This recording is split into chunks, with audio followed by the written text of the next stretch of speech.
Oh no. We've got an Acolyte spawning in.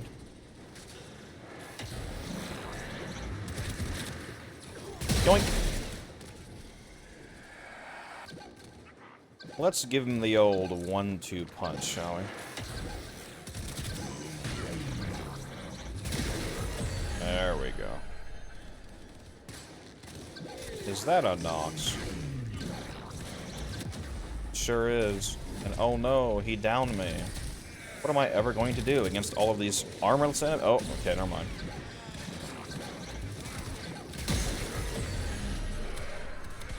Rip Bozo. So, Mag's pretty good. Welcome back to the Codex. Let's get into it. I'm gonna go to the Mag build here. And this is what I was just using in the clips that you just saw. One thing that you might notice is I did replace Polarize with Nourish. I was actually considering moving Nourish to replacing Pool instead, because there is some interesting things you can do with Polarized shards inside of the Magnetized bubble and whatnot, but it doesn't really matter. The main two abilities are Magnetize and Crush. Typically, Crush is just a little bit of damage to enemies and it restores your shields, but when you add the Fracturing Crush augment, for one, it makes it cast much faster, which makes it feel much better to use, and also it strips enemy armor by 75%, scaling to 100% if you have enough ability strength, which you only need like 120-something% strength, basically, for that to become 100. So it's a full armor strip and a instant shield gate restore because of the amount of shields that it gives, so that's amazing.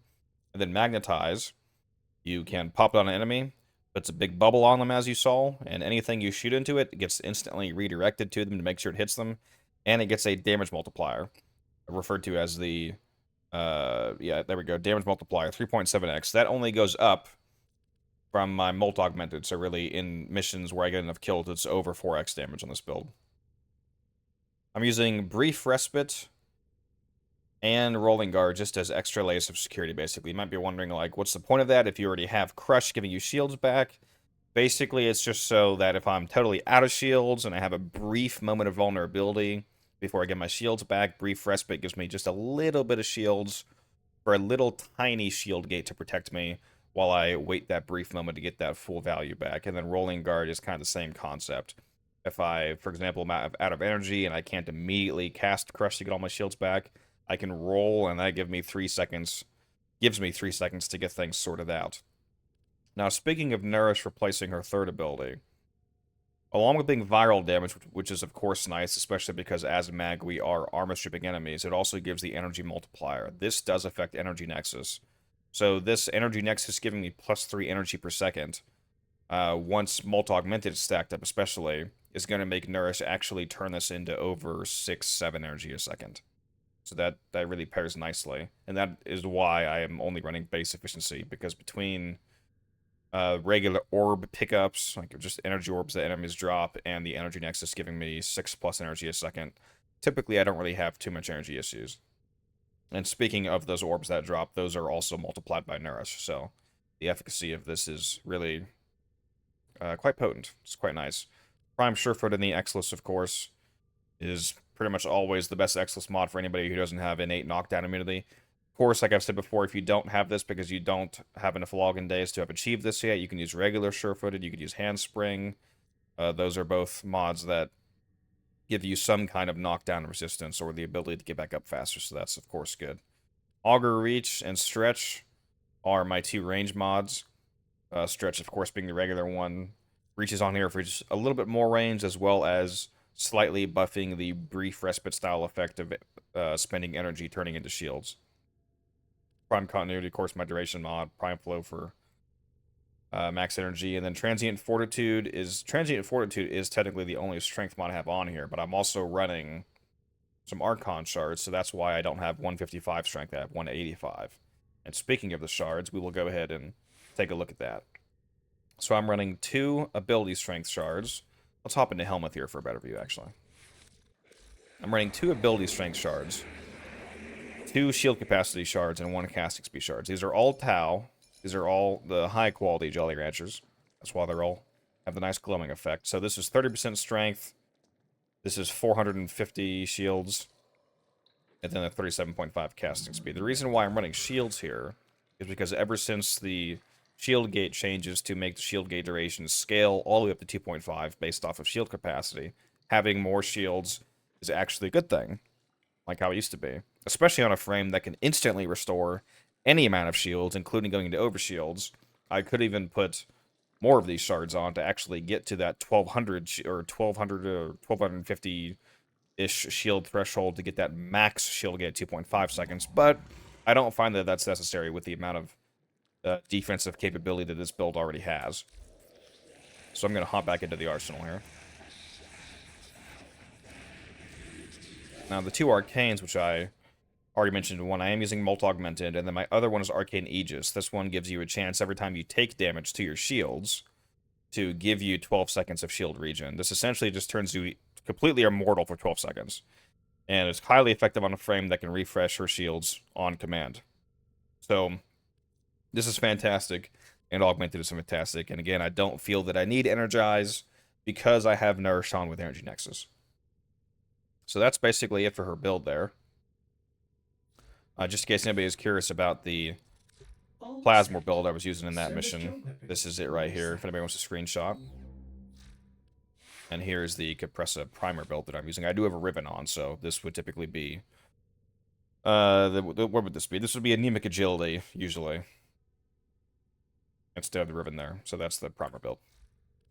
Fun thing about the Plasmor is when you shoot it into a mag bubble, the Plasmor wave gets trapped inside the bubble for its full flight time duration, and it just keeps repeatedly hitting the same enemies because its detection hitbox is basically turned off and it doesn't work properly inside the mag bubble, so we can repeatedly hit the same enemy, and it will just keep doing that until it runs out of flight time, which is one of the reasons why Galvanized Acceleration is super good, because it almost doubles that flight time. So yeah, we're going to hop into a Cube of Survival here and just do 5 or so minutes of playing around with mag, including an Acolyte kill. And then that'll be that.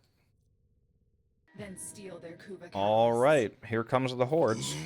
Let's go ahead and pop Nourish and drop an energy pad, and you'll notice that Nourish does also multiply the energy from energy pads, because it multiplies basically all energy from everywhere, which a lot of people still don't seem to realize just how amazing it actually is. Alrighty, so here are our enemies. And guys, I have a super fun fact for you. It turns out that the Incarnate Furus against Armless enemies is really good. Did you know that? I bet you didn't know that. It's secret esoteric information, honestly.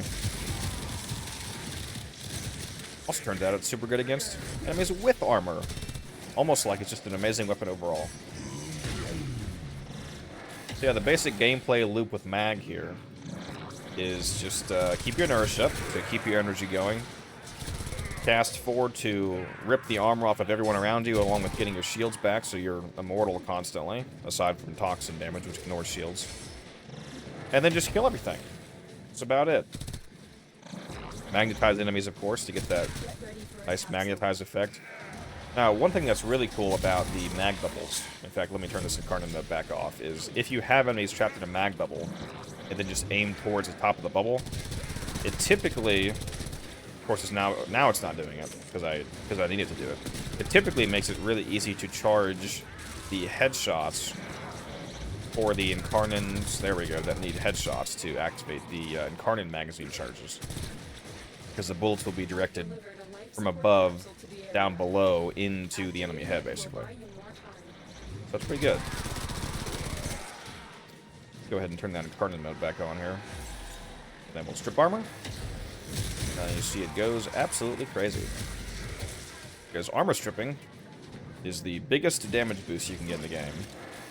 At least for now. We'll see how that changes with the status rework and armor changes next week, which I will definitely be dropping videos on, by the way. You can look forward to that.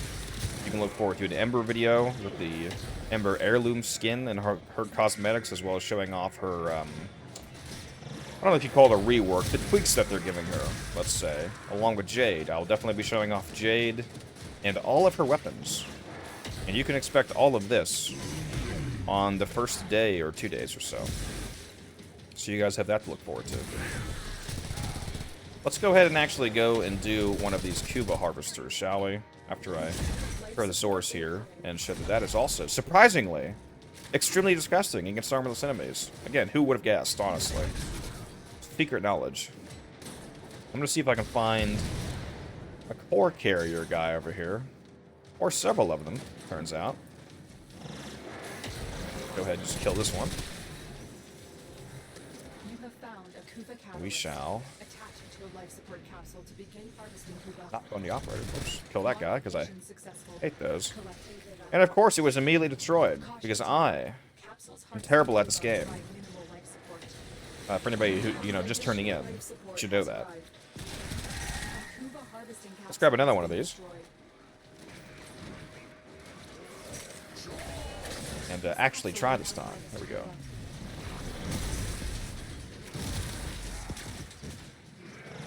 If you really, really want to keep enemies away, you could just keep spamming Crush, of course, but you do need to kill the occasional enemy so that you can get some air. Because breathing is really good. My personal opinion, at least. So let them get close enough to where you can kill them, but not so close that they destroy your harvester.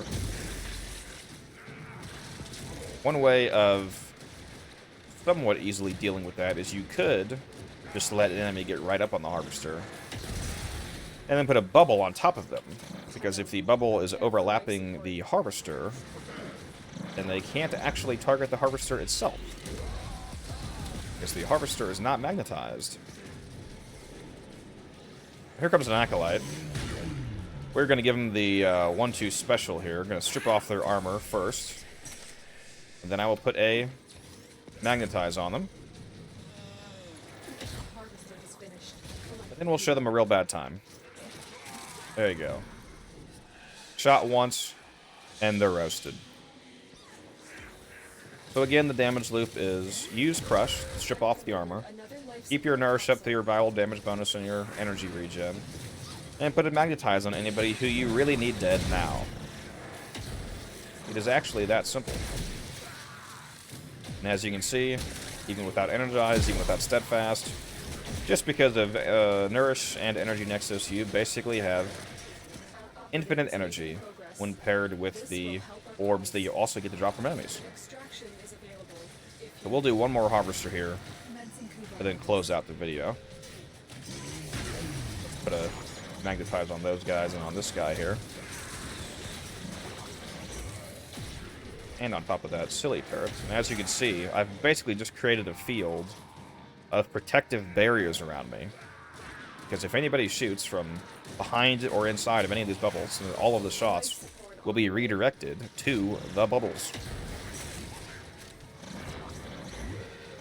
And it does real nice damage to enemies when the bubble collapses and explodes, because none of them have any armor on. Throw the Zorus around a little bit, shall we? Look at that. It's disgusting. Absolutely disgusting. The Zorus with melee influence is just so nutty. Another life support Man, capsule. I know this isn't a Zorus video, but holy! Kuva is ready to be collected. Didn't even see that turret and then died. There's another Kuva Harvester completed. So yeah, I just wanted to quickly showcase how amazing Mag is. I actually had a commenter ask for a Mag video. So there's a quick build for you and a showcase of just how disgusting she is. Right, I don't even have my hands on my keyboard right now. Let's close out the video with showing you that I have 12 seconds of total immortality thanks to Aegis. Look at that. Disgusting. Alright guys, hope you enjoyed. If you did, drop a like and sub. And I will see you in the next one.